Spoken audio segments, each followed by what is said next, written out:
tudo bem? Hoje o professor Paradal vai ensinar a fazer uma iluminária. E aqui estão os materiais.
Então, pessoal, aqui é a parte elétrica. Aqui temos dois pulos para ligar e desligar nosso bocal. E aqui eu vou ter que improvisar. Como é aquilo que você tiver aí disponível na sua casa, ou se você...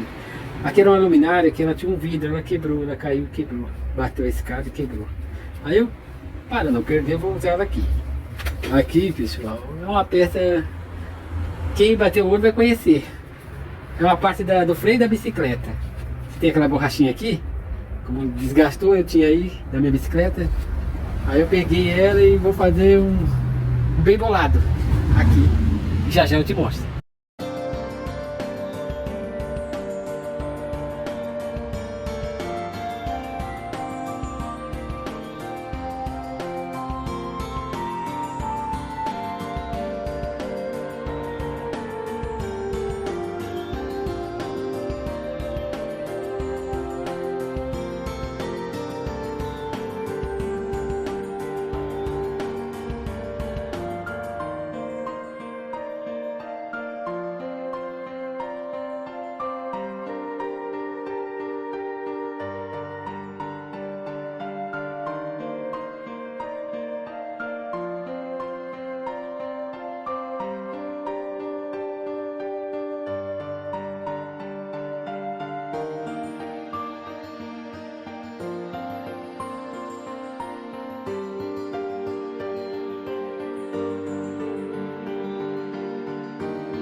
Olá, meninas e meninos, finalizei o trabalho, só falta a pintura. Ali como vocês estão vendo lá o disco de freio, com essas madeiras que era da cama dos meus filhos. Aí, Reciclando, né? assim no canto, e eu acabei, vamos reciclar essas madeiras. E tá assim. Um tem 3 divisórias e o É. outro só 2. São dois. Liga aí, amor, pra eles já. Essa aqui. Ó, em cima esse da aqui. mesa. Ó. Ó, como clareia. Esse menor, eu parti em 3, mexendo. É. Aqui você pode controlar. Ó. Pra trás, pra frente. Aí aperta aqui primeiro. Ó. Aí esse, daqui ó, você abaixa, acerta aqui. Ó. Tá vendo? Perfeito. Aí volta. Vai em todos os ângulos, tá bom? E agora vou só finalizar com a pintura, né? Para ver o nosso projeto. Beleza? Beijinho, amadas e amados. Um beijinho, amados e amadas. Atrás tá a minha cameraman. Você se despede com meninas e meninos. A gente trocou. É verdade. Beijo. A paz de Deus com todos.